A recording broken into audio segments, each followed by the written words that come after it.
começa dentro de 10 minutos, mas não nos impede de cumprimentá-lo e de agradecê-lo pela deferência muito especial que o senhor nos dá nesta manhã de terça-feira, dia 15. Eu não sei se propositadamente em função de ser o número do seu partido, o seu número das últimas eleições, mas é exatamente no dia 15 que o senhor vem participar conosco, vem tomar o café da manhã aqui, Altair, e dizer que não é o café que é servido lá no gabinete do prefeito, que tem um leite de uma vaca gira, um pão de queijo, que o queijo é feito ali naquela fazenda pertinho de... Eu sei da história toda porque já tomei esse café da manhã com o prefeito. É tão bom quanto. E o prefeito nos dá a honra e o prazer de estar aqui conosco. Prefeito Íris Rezende, muito bom dia. Bom dia, Alípio Nogueira, bom dia, Altair. Bom dia. Bom dia, Emerson, bom dia, Álvaro da Universo. Bom dia aqui a toda a equipe dessa emissora Rádios Bons Ventos, que tem alcançado um sucesso extraordinário pela competência, pela responsabilidade e pelo espírito público de sua equipe. Eu venho com muita satisfação, é para mim um prazer eu falar ao povo da minha cidade e através dessa emissora que, como eu disse, é altamente qualificada. E bom dia aos ouvintes. Tenha dúvida. Prefeito, já começa a entrevista conosco aqui na Rede Bons Ventos. Essa entrevista será também transmitida pelo Diário de Goiás, na sua plataforma no Facebook. Você pode participar.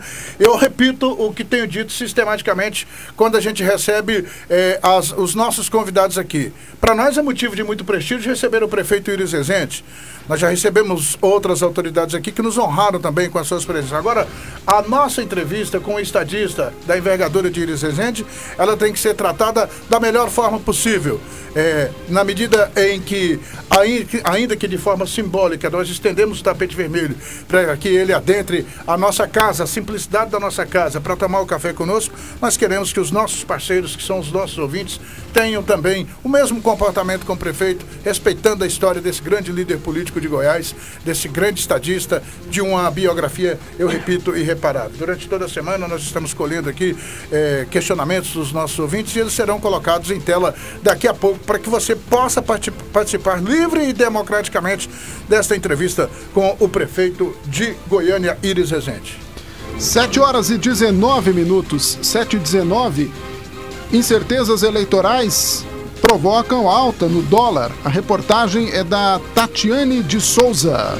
O dólar bateu nesta segunda-feira o patamar de R$ 3,62. O movimento fez com que o Banco Central decidisse intervir no mercado para controlar o câmbio. Investidores pequenos, turistas e até cidadãos comuns se perguntam o que toda essa subida da moeda estrangeira pode significar no dia a dia. A resposta é simples. A oscilação pode significar preços mais salgados de produtos importados, passagens aéreas e das programações para as próximas férias. A loucura no câmbio foi causada por mais uma pesquisa eleitoral com resultado diferente do que vinha sendo mostrado por enquanto. Ciro Gomes subiu, Marina Silva ficou em segundo. Não é que o mercado mostre preferências. O professor de economia e pesquisador da Universidade Mackenzie, Pedro Rafi Vartanian, explica que o problema é a incerteza. Isso acontece em função da incerteza sobre o futuro da política econômica do país. Quais serão os objetivos do candidato ou dos candidatos que aparecem na frente das pesquisas em termos de controle da inflação, déficit público, controle dos gastos, necessidade de reformas. Para investidores, a dica é evitar a compra de moeda estrangeira por enquanto. E para quem vai viajar, atenção. Há necessidade de um cuidado, porque esse movimento tende a afetar os gastos. Aí a recomendação é comprar moeda estrangeira de forma gradativa para formar um preço médio de taxa de câmbio razoável para quem vai viajar. O especialista lembra que a política econômica internacional também influencia na cotação. A agência Rádio Web de Porto Alegre, Tatiane de Souza.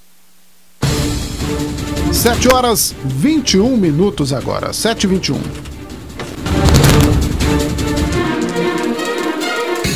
jornalistas, repórteres, analistas, apresentadores, produtores. A notícia com credibilidade está aqui no Jornal da Manhã.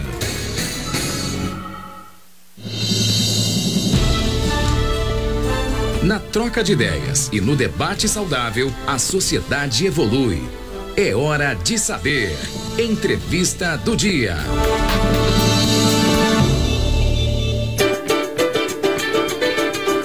Muito bem, então vamos começar a nossa entrevista. Vamos antecipar um pouquinho aqui com o prefeito Iris Rezende.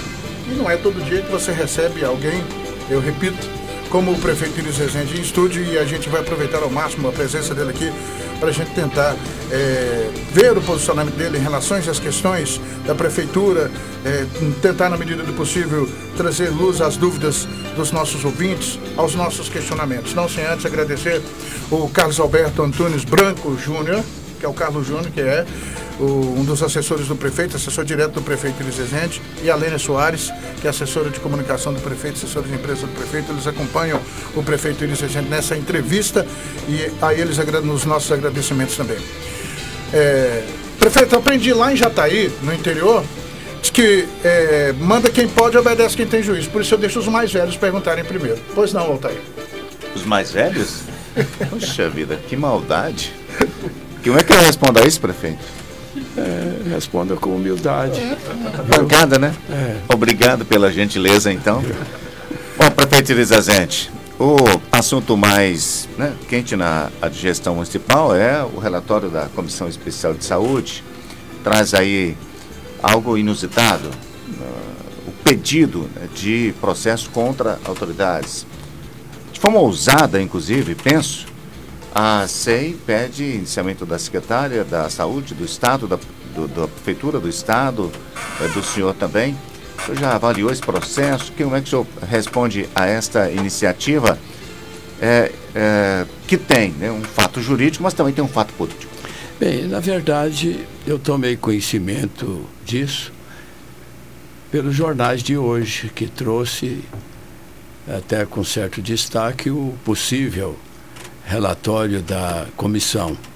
Mas eu já disse e repito, o grande equívoco foi da Câmara Municipal na atual legislatura foi a criação dessa CPI, porque eu, convidado para comparecer, não fui intimado, convidado para comparecer à comissão, eu fui claro, olha, o grande equívoco, porque tão logo a secretária assumiu a chefia da saúde de Goiânia, e logo na primeira, segunda, terceira semana, tomando atitudes recomendadas por mim, eu disse isso na Câmara, e por isso é que eles estão falando em indiciar, fui eu quem recomendou, porque o quadro da saúde que chegava até ao meu conhecimento era os idosos que recebem medicamentos especiais não recebem. 70% dos remédios desaparecem, que são encaminhados para distribuir aos segmentos especiais da população de Goiânia. E eu me lembro de um flagrante feito pela Polícia Federal. Eu, naturalmente, requereu à Justiça autorização para grampear telefones diante de possíveis denúncias que a polícia recebeu. Eu sei que ela fez um flagrante enquanto o SAMU se locomovia. Recomendação: não vamos, em hipótese nenhuma, fechar os olhos para possíveis atos criminosos em prejuízo da população. E de repente, logo nas primeiras semanas, olha, manifestações absurdas de alguns vereadores, que redundou com a criação da CPI. O que essa mulher tinha feito se não, corrigir as coisas até ali? E agora, eu nunca na minha vida administrativa, pública, eu tive condescendência com erro.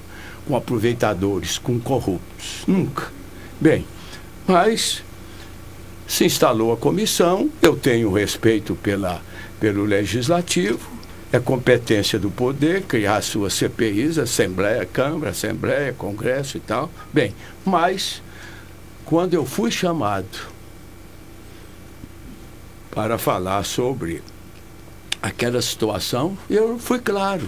Falei, olha, a secretária está fazendo o que eu determinei. Isso foi dito na mesmo. Prefeitura de Goiânia, muitos entendem como defeito, mas eu entendo como qualidade. Eu assumi a Prefeitura de Goiânia, eu disse a eles e digo aqui para vocês, nenhum de vocês era nascido. Em 66, eu fui eleito em 65. A Prefeitura, naquela época, estava com salário atrasado, 10 meses dos operários e funcionários. Uma situação terrível. Eu assumi a Prefeitura e dei a volta por cima e fiz o que nunca Goiânia imaginava que eu fizesse naquela época. 66, 7, 8, 9. No final do meu mandato, a ditadura me cassou, porque eu já estava considerado eleito governador. Bem, mas fui advogar. Volto como governador, porque eles cassavam o mandato, suspendiam os direitos políticos por 10 anos. Mas voltando ao relatório. E eu fui advogar nessa fase. Quando terminou a suspensão dos meus direitos políticos, restituíram ao povo o direito de eleger os governadores, porque tão logo eu fui cassado, 8 meses depois, acabaram com a eleição para governador, não precisava nem ter me cassado, mas, bem, assumo o governo. Como é que estava o governo de Goiás em 82? 6 meses de atraso. Desembargador com 6 meses para receber, promotor, juiz, soldado, médico. Tu não tinha um servidor dos 3 poderes do Estado que não tivesse 6 meses para receber. E ninguém protestava, porque era regime ditatorial. O servidor que protestasse, ele ia preso, ele ia exonerado, essa coisa toda. Eu assumi o governo em 83. Olhe, já no final do primeiro ano, tudo estava em dia, em ordem, e as máquinas passaram a roncar em Goiás de ponta a ponta. O senhor faz essa referência para fazer uma conexão agora com... Você vai entender o porquê eu estou fazendo essa conferência. Sim. Por que eu estou fazendo? Estou destoando um pouco. Bem, mas então, em 4 anos, o norte de Goiás, hoje Tocantins, era Goiás tudo. Para você ter uma ideia... Em 4 anos, nós regularizamos a situação das finanças do Estado e construímos o que ninguém podia imaginar neste país. Num governo, para se ter uma ideia, Goiás tinha 900 quilômetros de rodovias estaduais asfaltadas por todos os ex-governadores de Goiás. Num governo, eu asfaltei 4.300 quilômetros de estrada sem financiamento, tudo com recurso próprio. Olha, colocamos água tratada em 80% das cidades de Goiás. Levamos energia, para se ter uma ideia, lá no norte só Porto Nacional tinha energia hidrelétrica. Essa era tudo gerador movido a motor a diesel. Ora, era aquele sacrifício, aquela luta. Deixei todas as cidades do norte e aqui no sul, todas as cidades com energia elétrica. Construímos a 4ª etapa da Cachoeira Dourada, fomos construir usina lá em São Domingos, no Sufri do Nordeste, Goiás. Bem, fizemos um governo que ninguém podia imaginar. Sabe por quê? O primeiro decreto meu como governador foi este: a aquisição de material permanente da administração direta, autárquica, empresarial, só com autorização do governador. E isso eu fiz quando prefeito. E agora de novo? Em 2005, fiz em 2008 e fiz agora de novo. Hoje a Comurg, para comprar uma roçadeirinha pequenina, tem que ter autorização do prefeito. Por isso é que vocês não me vê viajando, viu? Você não me vê em reunião de prefeitos de capital, em congresso, essa coisa. Quando muito, eu saí daqui para ir a Brasília. Sai 2 horas para lá, me reúno com o ministro e daí a 2 horas eu estou aqui no gabinete despachando. Bem, então, assumi A prefeitura, em 2005, assim, 262 milhões de débito só com os prestadores de serviço. Agora, com 600 e tantos milhões de dívidas só com os prestadores de serviço. A cidade, há 60 dias, não recebia coleta de lixo, nem varrição de rua, porque todas as empresas que alugavam e alugam máquinas para a prefeitura suspenderam, voltando ao relatório, suspenderam o fornecimento e tudo bem. E, inclusive, a empresa que fornecia a massa asfáltica suspendeu também porque não recebia. Em 90 dias a cidade estava limpa, os buracos tapados, enfrentamos essa chuva toda aí, você anda na cidade, a cidade está limpa, não se encontra um buraco, é raríssimo hoje em Goiânia, e a cidade estava toda tomada de buraco. Bem, essa mesma atitude eu tomei. Tudo tem que passar pelas minhas mãos. Se o secretário erra é porque o Íris errou. E o que ela fez foi por determinação minha. Não vamos aceitar a presença de aproveitadores. Explica essa história, essa história dos aproveitadores. Não, mas veja bem aqui, vocês têm que me dar a oportunidade para me falar. Vocês tocaram num assunto sério, viu? Bem, mas então, para vocês terem uma ideia, olha, era gente de todo tipo que tinha um tal de check-in na mão. A máquina de check-in. Autorizando cirurgia, autorizando exames, internamento que não eram feitos e eram cirurgias que não eram feitas também e recebiam por essa cirurgia. Bem, e essa mulher, quando começou a fazer o levantamento de tudo isso, veio uma comissão de inquérito para apurar a responsabilidade da mulher. Agora, nesse relatório que eu vi hoje no Popular, há 2 meses, mais ou menos, ela entregou à Polícia Federal, à Procuradoria Federal, uma cópia dos levantamentos, porque envolve recursos federais. Um levantamento do que ela fez e constatou de irregular. Entregou para a Procuradoria da República. Bem, mas há menos de um mês, eu pessoalmente, pedi uma audiência ao Procurador de Justiça de Goiás, Dr. Benedito Torres. Sim. Fomos eu e ela, a presença do Dr. Benedito, e lá ele convocou todos os promotores ligados à área da saúde e entregamos uma cópia do relatório que ela encaminhou à Polícia Federal. Lá, quando eu fui convidado para comparecer à CPI, eu falei isso, falei, olha, nós acompanhamos. Ela não está cometendo atos ilícitos, ela está corrigindo ilicitudes, abusos, essa coisa toda. E contei desse relatório encaminhado à Justiça Federal, à Procuradoria Federal e à Procuradoria Estadual. E eles me pediram a cópia. Eu encaminhei por ofício. Por que o senhor acha que a Câmara... Isso que eu botei, espera aí, isso que eu coloquei no relatório, o relatório que eu mandei, é que está hoje estampado nos jornais, viu? Apontando aí tantos e tantos e tantos. É aquilo que a própria secretária apurou e forneceu. Quer dizer que o relatório da Câmara é o relatório que o senhor passou? Não, porque eles estavam, era sobre a secretária. Me chamou, eu fui lá, é o meu dever, eu não fui intimado, fui convidado, mas fui. Falei o que eu precisava de falar, mas hoje eu sou surpreendido.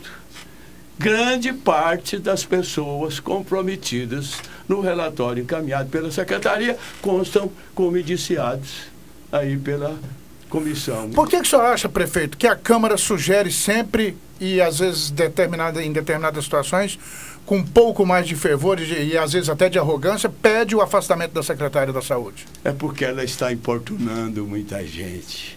Eu não fui claro, então eu digo, é porque tem muita gente com interesses contrariados, mas não são capazes. Aqueles que tinham os check-ins. Não, e muitos outros não são capazes de apontar um ato que signifique aproveitamento ou corrupção por parte da secretária. Prefeito, o nosso ouvinte está participando. Antes, o Emerson Vargas tem um questionamento a fazer ao prefeito. Por favor, Emerson. Prefeito, pelo que o senhor está colocando, a CEI ela não deveria nem ter existido. Só que há na mídia e na imprensa e a população reclamações com relação ao atendimento hoje na saúde. O senhor avalia que essas reclamações elas também são indevidas? Como o senhor avalia hoje a saúde aqui do município? Espera aí, eu disse aqui e você não ouviu. Quando eu assumi a prefeitura, era reclamações generalizadas, imprensa mostrando gente morrendo nas portas dos cais, era o diabético aí morrendo à míngua por falta de medicamento, era uma anarquia, eram cais fechados, cais do Urias Magalhães, que era um dos principais, fechado há 4 anos, cais do Novo Horizonte caindo aos pedaços, e assim, tudo, já reformamos quase todos os cais, abrimos, reconstruímos o cais do Urias Magalhães. Você faça uma visita lá para ver, é coisa de primeiro mundo que se observa hoje em muitas unidades de saúde do município. Agora, tem um outro fato, que na época nós falamos e vocês não entenderam. Goiânia tem 1.500.000 habitantes. As nossas unidades de saúde estavam atendendo 4.200.000. Vindo de onde? De toda parte. Porque são questões que muitas vezes a população não entende, nem vocês são obrigados a entender. Mas o município, constitucionalmente, é obrigado a gastar, no mínimo, 15% da sua receita na saúde. O Estado é obrigado a gastar 12% na saúde. E o governo federal a sua parte, cobrindo tudo. Como é que o governo fez para distribuir, para investir a sua parte?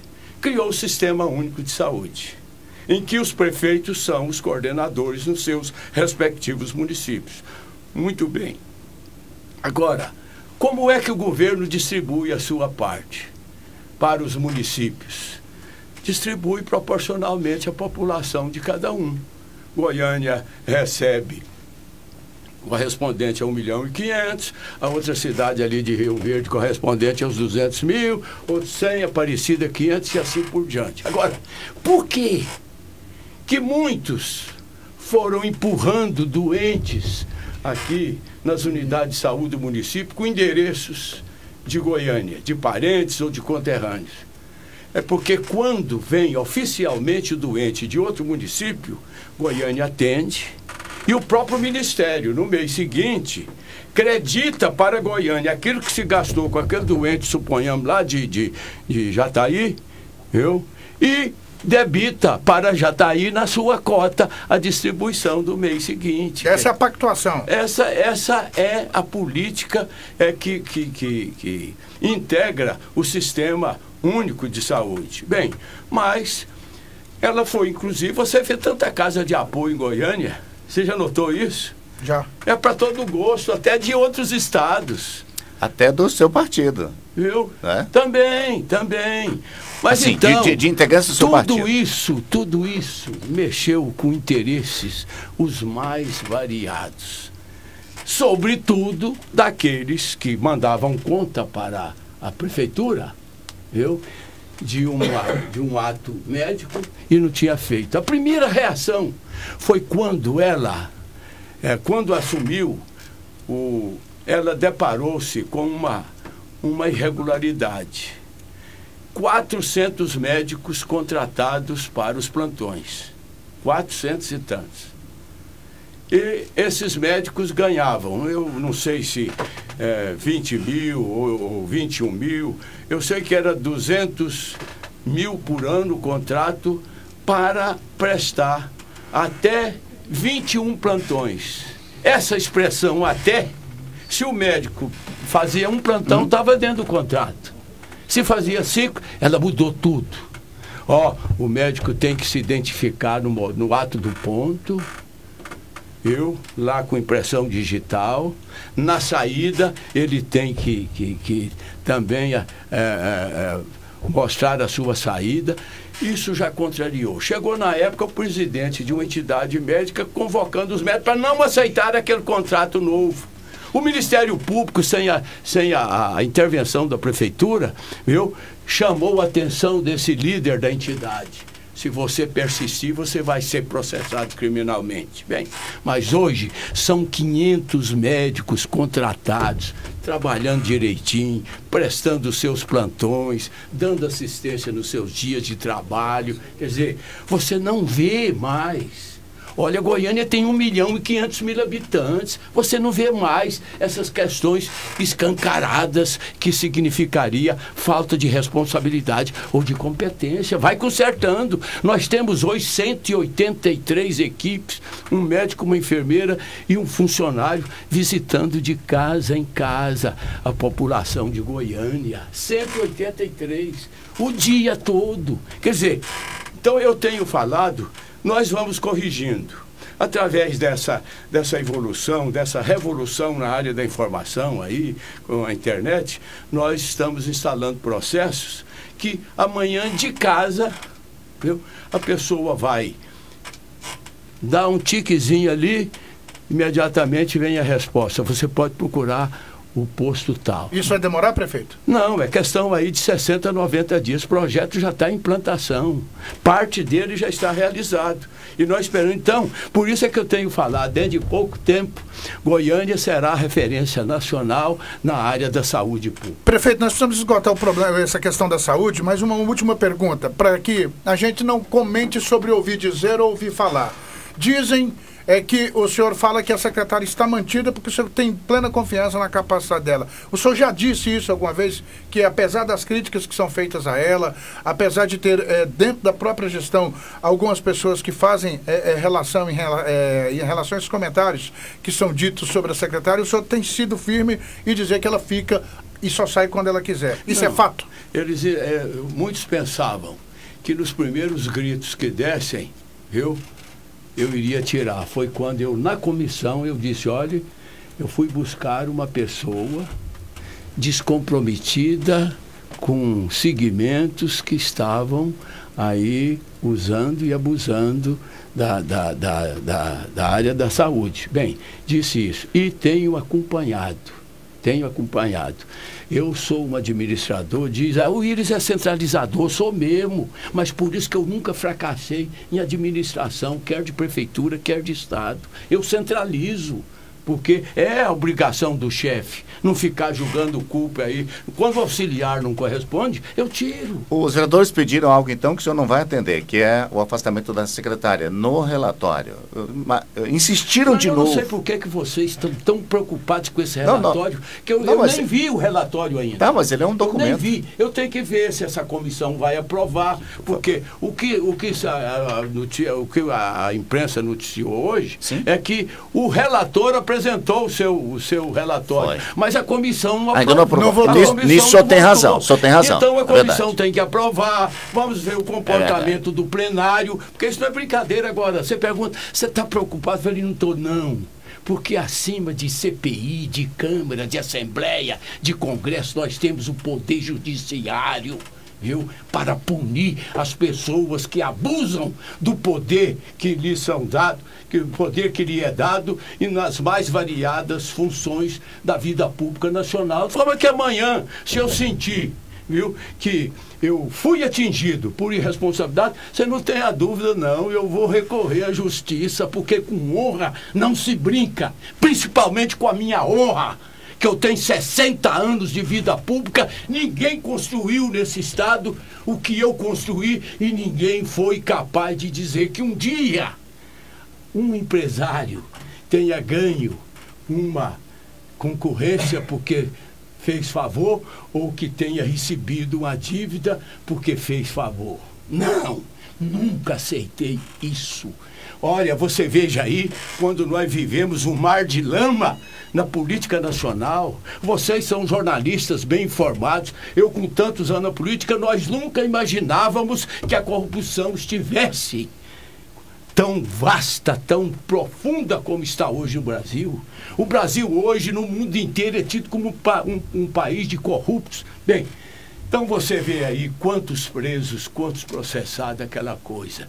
E nesta fase tão cruel da vida dos políticos, que o povo desconfia de quase tudo, o Íris é homenageado pela empresa mais antiga do Brasil, Correios e Telégrafos, eu me homenageando com um selo com a minha fotografia pelos meus 60 anos. Naquele momento ali o senhor chorou, chorei de emoção. O senhor se entregou ali. Viu? Eu vi o vídeo. Mas, olha, eu sou uma pessoa sensível. E naquele momento, enquanto eu chorava, eu agradecia a Deus e agradecia ao povo, que nunca faltaram comigo. Mas, na semana seguinte, qual é a instituição mais bem informada do Brasil? De tudo que você possa imaginar, é o Exército Brasileiro. No dia da comemoração do Exército, eu sou chamado aqui pela 11ª Região, pelo general, comandando a 11ª Região, que engloba Brasília e tal, para ser condecorado pelos meus 60 anos de vida pública. Então, eu estou a merecer, pelo meu passado, viu, mais respeito. Mais respeito. A Câmara está faltando se respeito? Porventura, eu reconheço, a Câmara tem o seu papel, tem, viu? Apresenta um projeto, não condiz com o colega pergunta se veto. O colega pergunta se a Câmara faltou com respeito do senhor. Não, eu não posso. Olha, o que se lê hoje é resultado da cabeça de um vereador. Não é, eu não posso ainda falar sobre a comissão, a CPI, ela não opinou, ela não votou. E por que vocês estão tão interessados? Simplesmente pela posição de um. Unanimidade você não encontra nunca em lugar nenhum na vida. De forma que eu tenho confiança na Câmara. Tenho.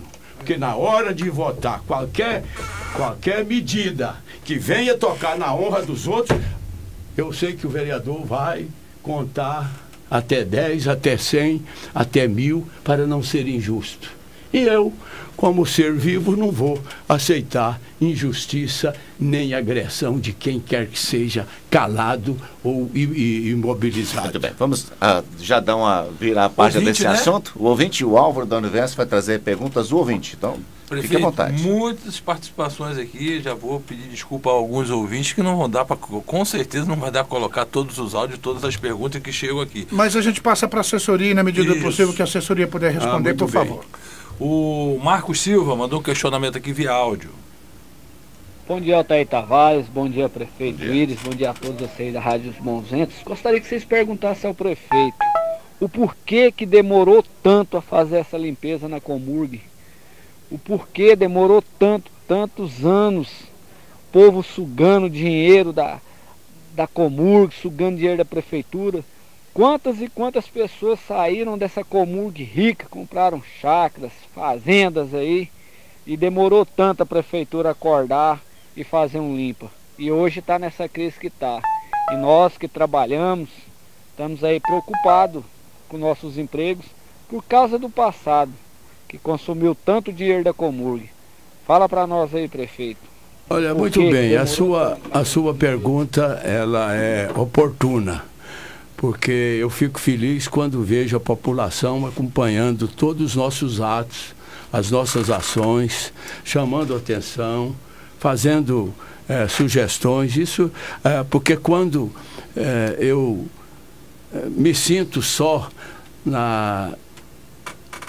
numa luta administrativa, eu fico angustiado. Mas quando eu vejo que pessoas acompanham comigo, sugerem, criticam, ajudam a decidir, aí eu me encorajo. Agora, um político com o meu tempo de administração pode errar, mas não pode errar muito.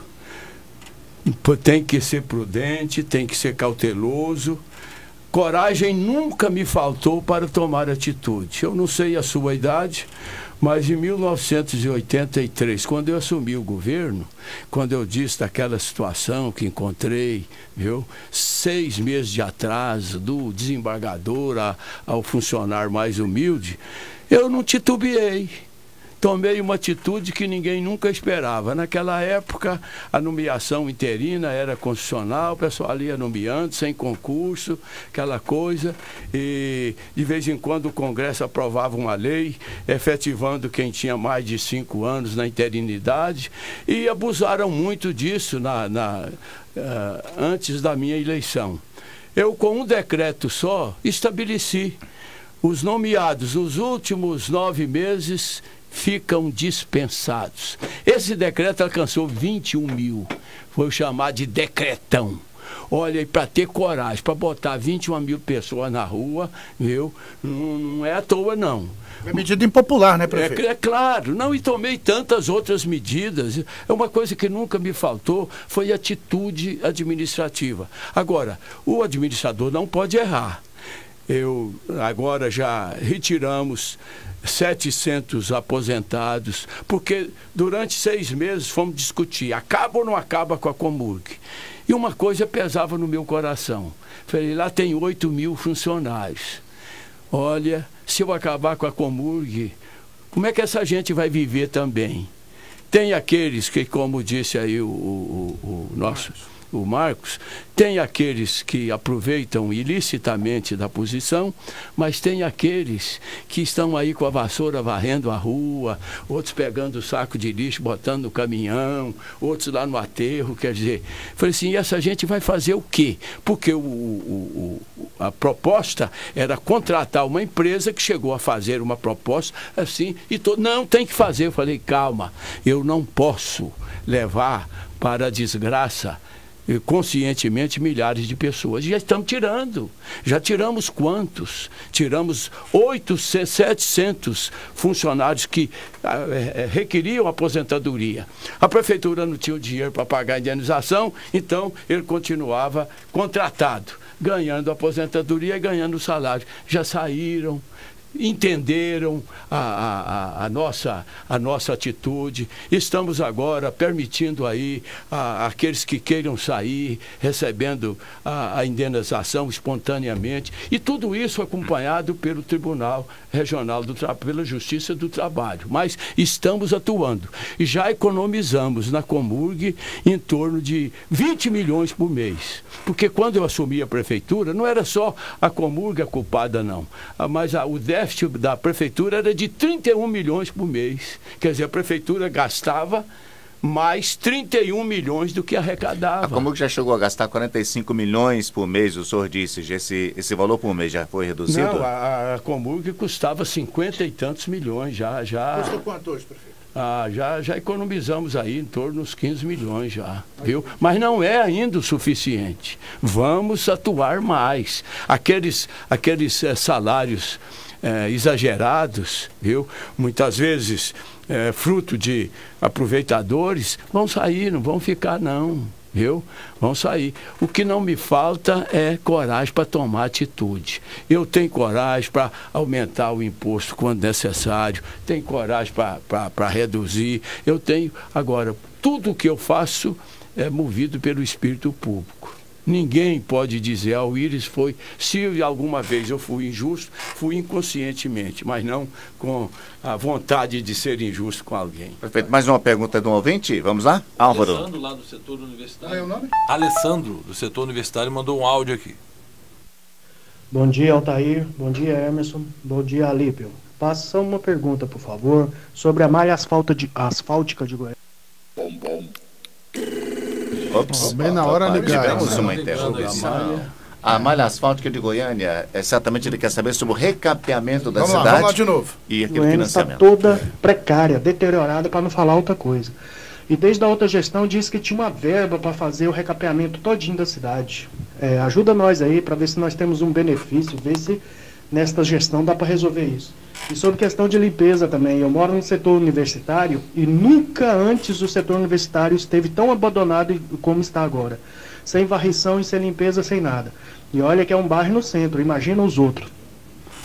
O prefeito, ele deve estar se referindo àquela verba do BID, financiamento. Né? O financiamento do BID. Quanto à limpeza, olha, hoje a prefeitura tem um telefone que a pessoa comunica qualquer falta de limpeza em qualquer rua de Goiânia, daí a pouco chega o serviço da prefeitura para retirar. Quer dizer, eu vou chegar na prefeitura hoje e vou conferir se tem razão essa observação de sujeira no setor universitário. Prefeito, se me permite só uma parênteses aqui em relação a essa questão, e eu quero fazer referência a um assessor que não está mais com o senhor e que era ouvinte do nosso programa. Nosso programa ele tem um caráter muito crítico, ele ouve muito a população. E o Denis Pereira, em todas as demandas apresentadas aqui neste Jornal da Manhã, nesse espaço, ele foi sensível a todas. Perfeito, a ponto de ter atendido, através do microfone, muitas das nossas reclamações. Essa é a orientação que nós fazemos e posso dizer, há poucos dias eu dava uma entrevista numa emissora lá na divisa com Aparecida, viu?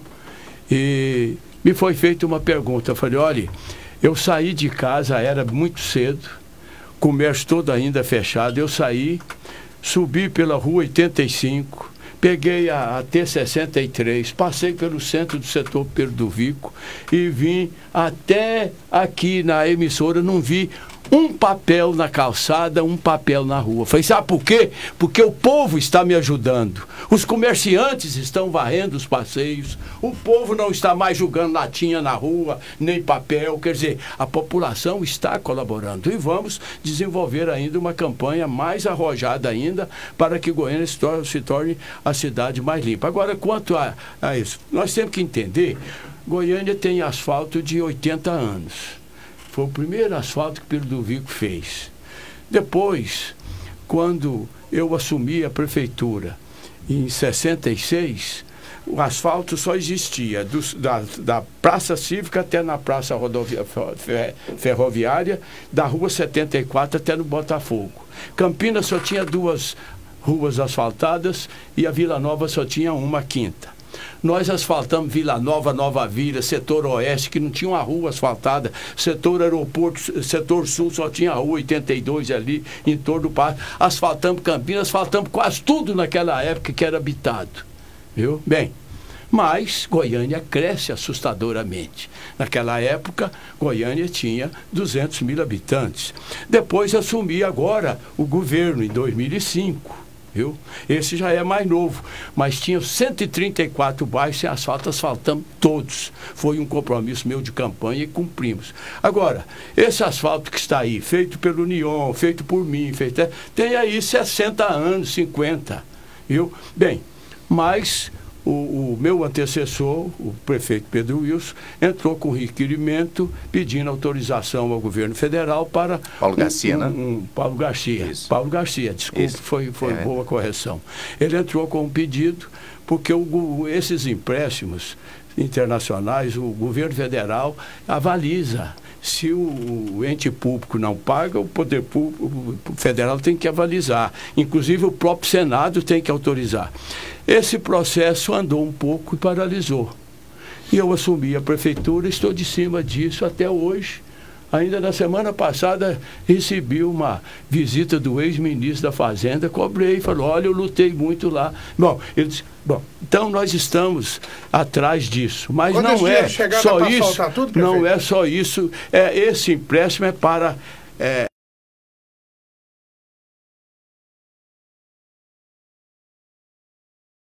buraco, porque buraco hoje é muito difícil você ver, mas é o asfalto todo emendado, você anda trepidando o carro na rua. É para renovar. Mas aqui, ó, já vamos começar. Já estamos com o projeto pronto, já abrimos a licitação, já vamos asfaltar mais 8 bairros novos, porque eu asfaltei tudo até 2010, os 134, mas de lá para cá já surgiram 29 bairros. E já vamos asfaltar 8. E até ao final do meu mandato estarei asfaltando todos os novos bairros que surgiram de 2010 para cá. Só sabe que nós não vamos deixar o senhor embora sem a gente bater um papo sobre política. Afinal de contas, é uma oportunidade única para a gente aqui. E eu gostaria de falar mais sobre administração. Sim, porque até agora foi CPI na Câmara. Prefeito, como é que está a relação do senhor com o funcionalismo? Nós sabemos que a prefeitura enfrentou nas gestões anteriores aí, inclusive parte da última gestão do senhor, dificuldades com relação ao cumprimento de database, essa coisa toda. E há sempre um questionamento. São os sindicatos que vão para a porta do passo, aí daqui a pouco o senhor está despachando com o ministro, com o vereador, ou com lideranças, ou com assessores, e aí tem que chamar o povo do sindicato para parar de fazer a bagunça lá embaixo, para conversar, para tentar fazer algum tipo de composição. Hoje, como é que está a relação? O senhor tem respeitado todos os prazos, todas as datas básicas, enfim, tudo? Não temos cumprido os direitos que a lei determina quanto à data base, reajuste, mas eu tenho conversado permanentemente com os funcionários, com os servidores, porque é interessante, o funcionário ele é esclarecido. Quando eu assumi a prefeitura agora, em 2017, 2017, né? Janeiro, os funcionários da saúde estavam em greve há mais de uma semana tentando receber o mês que estava vencendo. E eu recebi a prefeitura, pedi que uma comissão subisse até o meu gabinete e pedi a eles compreensão. Falei, olha, vamos trabalhar? O dinheirinho que entrar aqui eu vou quitar a folha de vocês. E disse a eles, falei, olha, vocês não podem esquecer. Eu fui eleito prefeito em 2004. 2008 eu fui candidato à reeleição. Isso eu falei para os funcionários lá.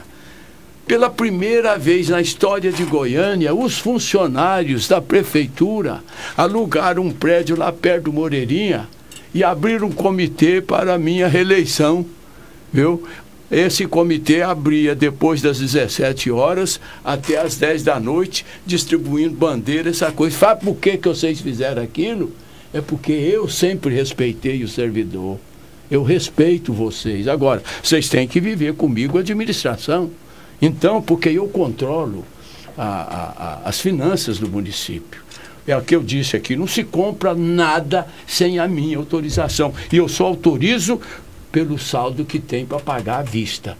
Porque grande parte do meu sucesso administrativo, modéstia à parte, se deve, porque quando o poder público faz uma compra e não paga, não compra à vista, custa 5 vezes mais, que a pessoa não sabe quando é que vai receber, então põe o preço lá em cima. Quando você licita uma obra e não põe lá, o pagamento será feito na conclusão da obra, eu boto lá na licitação.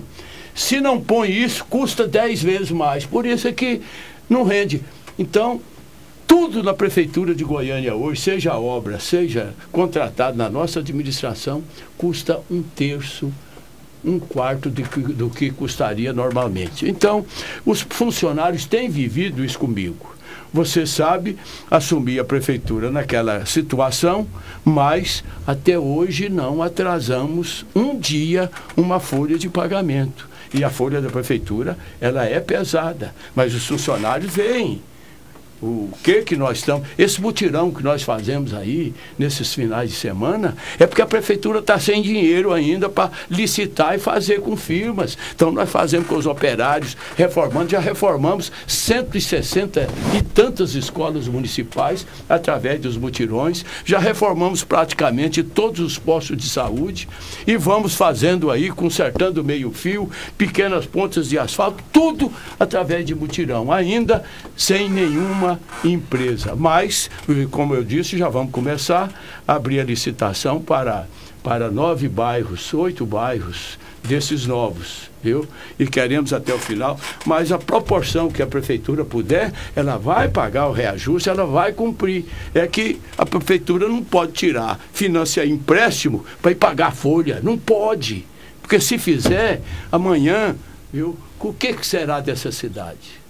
Espero ter contemplado a nossa ouvinte Ivonete, que mandou perguntas relacionadas a essa questão da database. Pois não, Álvaro? Outra pergunta aqui, o professor não queria entrar no âmbito político, mas tem muitas perguntas aqui, muito questionamento. Bom dia, equipe Bons Ventos, bom dia, Altair, Alípio, Álvaro e Emerson. Bom dia.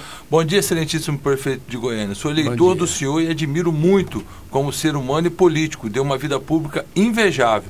Meu questionamento é por que na reta final da escolha do próximo governador, o MDB não fechou com Ronaldo Caiado, uma vez que havia um acordo que o senhor fez publicamente em 2016, que seria uma aliança para Goiás voltar a crescer. E por que o Daniel Vilela acha que tem competência e preparo para encarar um grande político como o Caiado? Na sua visão, ele não poderia ser humilde e ser vice do Ronaldo Caiado? Olha, é o José Setúbal. Com todo o respeito ao José Setúbal, viu? Ele está cometendo aí um equívoco. Não houve qualquer acordo nas eleições passadas em relação às futuras. Nas eleições passadas, pelo meu relacionamento pessoal com o Ronaldo Caiado, eu candidato a governador, ele candidato a senador, fizemos uma aliança. Tanto é que ele foi eleito senador e eu não fui eleito governador. Mas ele foi de uma seriedade comigo no segundo turno, que ele podia eleito, que o parlamentar ele se elege no primeiro turno, não tem segundo. Ele poderia, cansado de uma campanha, e descansar. Não. Desde o primeiro até o último dia do segundo turno, ele não se desligou de mim um passo, indo comigo em todas as reuniões, ele eleito, indo comigo em todas as cidades, e aquilo me encantou muito. Bem, mas, quando foi agora, surgem vontades de candidaturas. Ronaldo Caiado se anuncia candidato a governador. Daniel Vilela, como presidente, se anuncia candidato a governador. E eu tive muita cautela para me preparando para fazer um acordo. Tanto é que vocês vão entender isso aí. No ano passado, eu toda a vida fui à missa solene da festa de Trindade no domingo, às 8 horas. Sempre fui, há muitos anos. E um deles telefona para mim: escuta, você todo ano vai, eu teria condição de ir com você? Eu falei: tem. Vem para a porta aqui da minha casa, 6h30, que nós temos que sair mais cedo.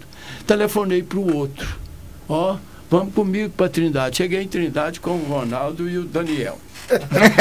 Fui convidado para receber um título. Os dois foram no mesmo carro? Carro separado? No mesmo carro. Lado a lado. Porque eu sabia que daí a um ano ia acontecer isso, que agora. Eu já previa. Viu? Bem, há pouco tempo, há 5 meses, fui receber um título lá no Tocantins, viu? Lá em São Valério. E um deles me pediu: olha, eu gostaria de ir lá e tal. Ah, pois não, ó, no aeroporto assim e tal. Chamei o outro, cheguei lá com os dois. Para quê? Para mim ter credibilidade dos dois para promover um acordo. Aí só foi conversando com eles? Não. E a imprensa e fica em cima. Como é que é? Que dia que será? Que dia que vai ser essa reunião? Eu falei: que reunião? Não demorará muito. A reunião com os dois. Ah, sim. Para promover o acordo.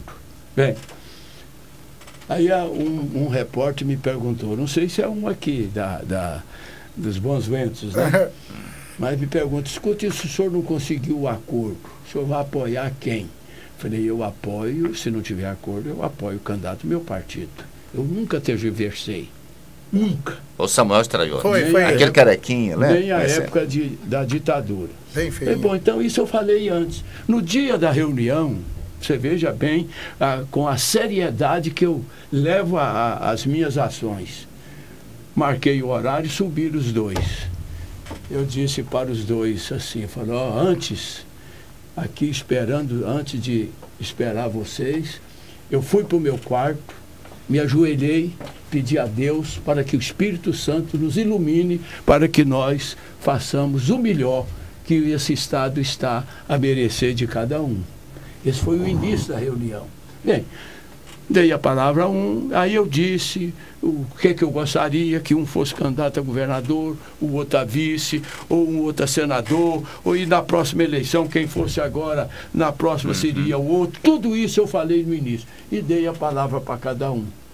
Ambos mostraram, sem muita celeuma, que não tinha condição de desistir. Éramos 3 só. Falei: bem, então, só quero de vocês agora, isso eu exijo de vocês: respeito, viu? de um para com o outro.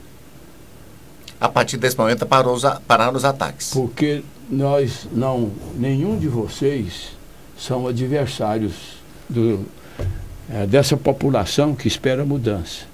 Então, essa coisa. Até porque eu quero agora um compromisso também. Quem for para o segundo turno tem o apoio do outro que não foi. Se for os dois, paciência. Bom, mas se for um... Se for os dois, melhor. Não, então tirei isso. Criei esse ambiente de respeito, viu? De respeito ao povo, de respeito a cada um, e é assim que eu vou me conduzindo. Mas eu disse antes, de forma que essa pergunta não caberia justamente porque não sabia dessas nuances, viu? De antecipação das decisões.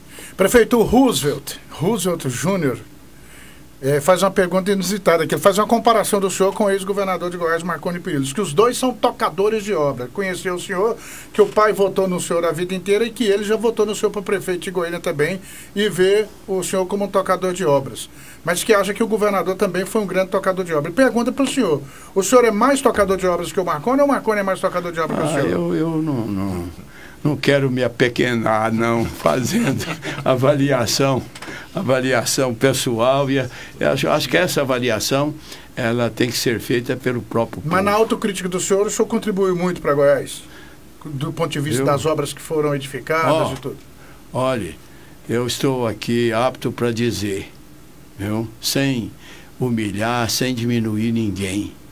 Ninguém nunca fez para Goiás o que eu fiz em 2 mandatos de governador. Ninguém. Você anda pela zona rural, energia rural por todo lado. Você anda nessa cidade. Quem trouxe a água? Por que essa cidade não tem favela? Por que Goiânia não tem favela? Porque o Íris fez vila mutirão em cada cidade de Goiás. Goiânia é a única cidade do Brasil com mais de 1 milhão de habitantes que não convive com favela. Por quê? Porque Deus me inspirou.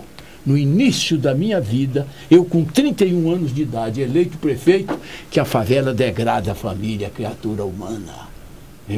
O setor universitário ali era uma favela só, essas beiras de córrego, e comecei. Aí surge o BNH. Eu enxerguei longe, fundei a Coab e fui buscar dinheiro. No primeiro mandato, vocês não eram nascidos, construí de uma vez. Goiânia nunca tinha visto um conjunto de casa superior a 70 casas. O senhor está enganado. Tem muita gente aqui que já era nascido. Eu não era. 82? Já. Naquela época, viu? IAPI, IAPC, faziam casas, conjuntos, 70, 80 casas. Eu, de repente, comprei uma área lá para lá do setor Perduvico. Construímos 1.000 e poucas casas de uma vez, a Vila Redenção. Aqui os adversários do centro até diziam, o Íris está levando os pobres para fora da cidade, viu? Porque ninguém podia imaginar que se construísse mais de 1.000 casas de uma vez. Quando as paredes estavam ali, já mais ou menos pela metade, comprei outra área de cerrado para lá do Jardim América, fui construir a Vila União, quase 2.000 casas. A Vila Alvorada, a Vila Canaã, tudo isso no meu primeiro mandato de prefeito. E de lá para cá eu fui cuidando. Quando eu fui cassado, voltei, fui eleito governador, meu primeiro ato foi construir 1.000 casas de uma vez, através de mutirão, viu? Aquilo que despertou a atenção do Brasil inteiro. Como o povo construir 1.000 casas num só dia. Bom, prefeito, a última pergunta do Emerson Vargas. Ele está lá no cantinho, mas dá para falar. Não, estou me espichando. E a pergunta dele é ruim? Fala alto, Emerson. Eu não tenho nem como. Mas gaúcho, viu? Eu não tenho nem como fazer muitas perguntas, então vou resumir aqui. O senhor gosta de falar de obras, vamos falar de obras, perguntas de interesse da população. A Marginal Botafogo não terá mais problemas? A Leste-Oeste vai finalmente sair? O BRT não vai mais parar, prefeito? Olha, que nunca mais terá problema a Marginal Botafogo. Tão cedo, pelo menos, né? Nós estamos fazendo um trabalho com muita competência, porque surgiu um problema abaixo do concreto, que é o fundo do canal, viu? Que ninguém podia imaginar aquilo, né? Ninguém podia, mas estamos lá trabalhando noite e dia e vamos terminar aquilo ali antes da exposição agropecuária. Dentro de 3, 4 dias nós estaremos terminando. E porque surgiu um problema por todo lado, você viu. E não é culpa minha, nem aquilo nem foi uma obra construída por mim, viu? Mas está sob controle. E tudo com operários e funcionários da prefeitura, que nós estamos fazendo. Não tivemos tempo de contratar uma empresa, porque você leva 5, 6 meses para uma licitação. Bem, quanto ao BRT, eu fiquei indignado quando, já candidato, tomei conhecimento do projeto. Mas o projeto paralisado. Quando eleito, eu fui indagar. Por que paralisou a obra? Não, porque a prefeitura não entrou com a contrapartida.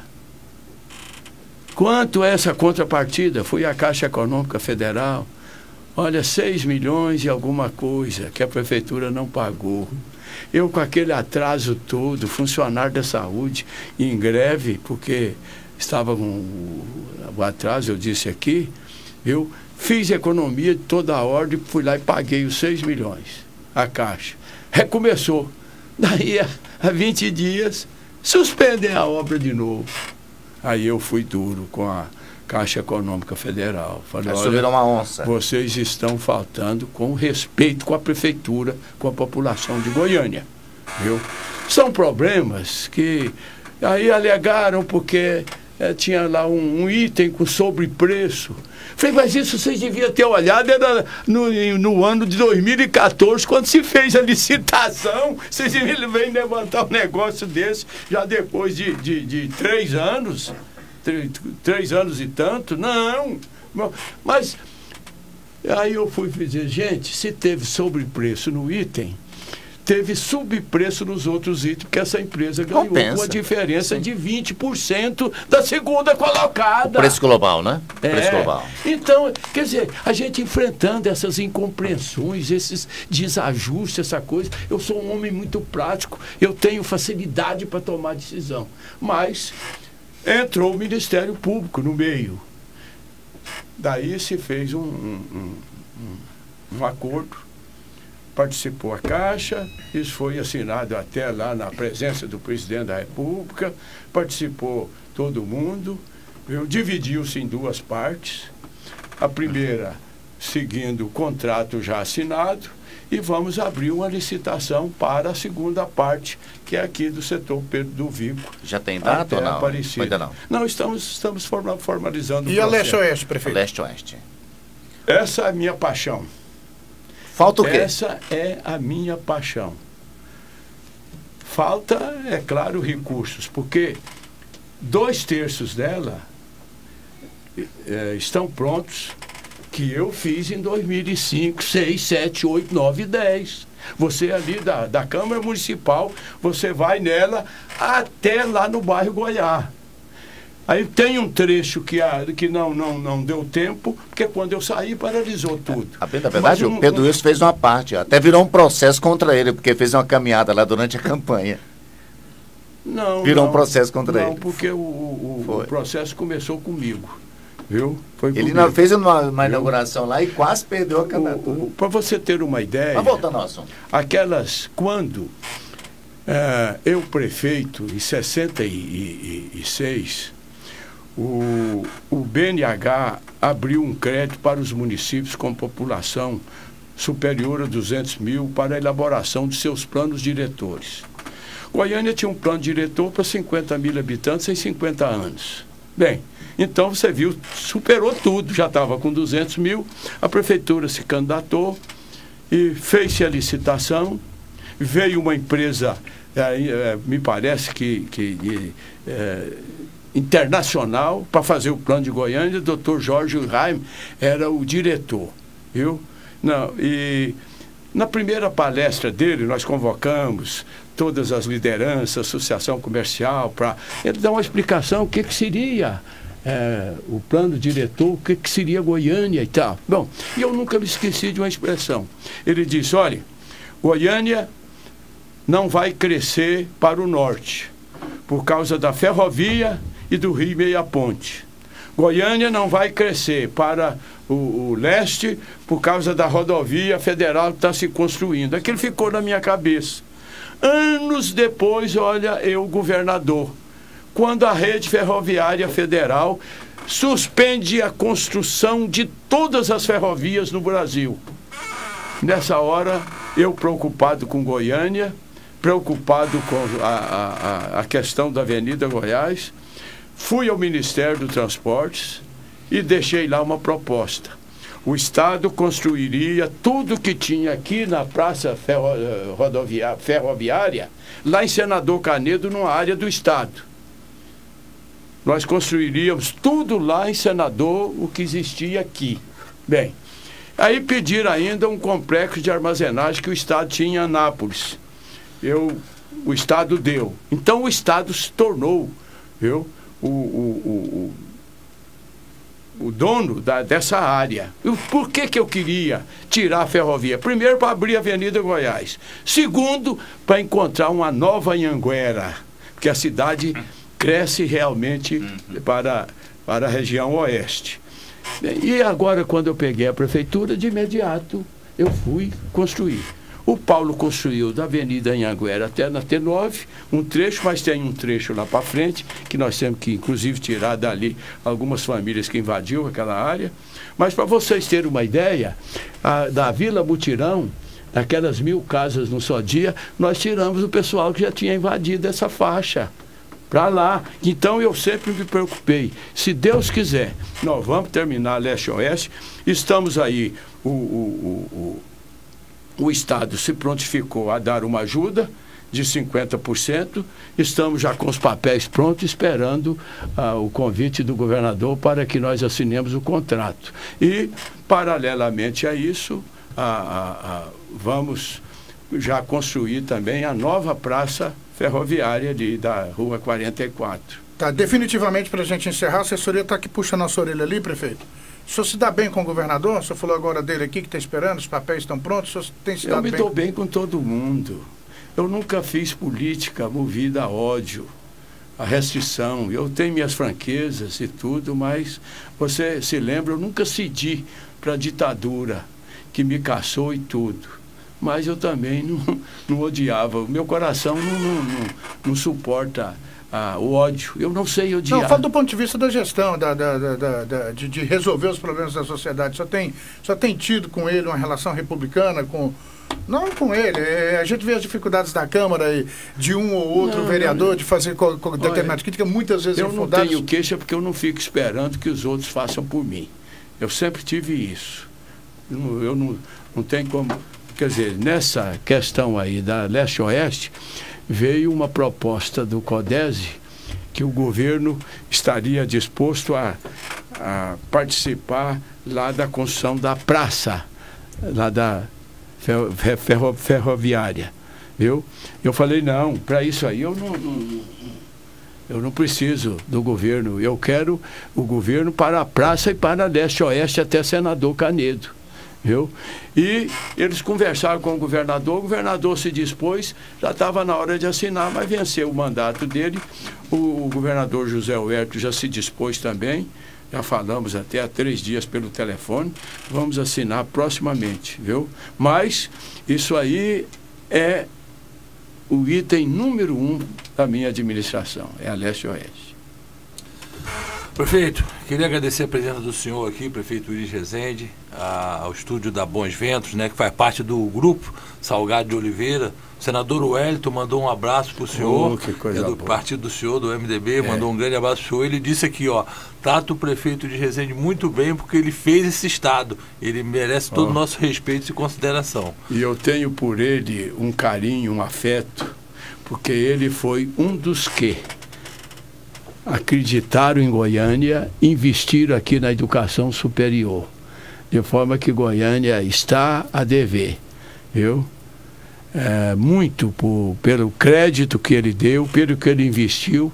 E hoje Goiânia, graças também a ele, se transformou num centro nacional universitário, em torno de 14 universidades, eu acho isso. E os jovens do Brasil inteiro vêm buscar conhecimento em Goiânia, ensinamento em Goiânia. Então, Goiânia vai se tornando uma cidade exemplo, inclusive na educação.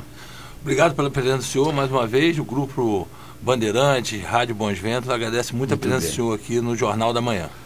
Muito bem, sou eu quem agradece a todos vocês esse gesto, porque isso é consideração. Por que vocês darem aí? O Thaí falou em 40 minutos, mas acho que nós estamos aqui já uma hora, mais viu? do que isso. Viu? Mas isso para mim é uma honra, é a oportunidade que eu tenho de falar com a população. Porque quando a cidade é pequena, 10 mil habitantes, você fala fácil. Você sai na rua, olha, mas numa cidade de 1.500.000 habitantes, se você não tiver a colaboração da imprensa para informar, para transmitir, para participar das nossas campanhas, eu vou desenvolver 2 campanhas. Uma é a da limpeza, e a segunda é a do trânsito. No lançamento eu quero a participação de vocês, porque ambos os projetos, eles vão depender 90% da participação da população. E comunicação, prefeito, como disse o Álvaro Dias aqui sentado, é gestão e comunicação. Então fale bastante. Muito bem. Combinado, então.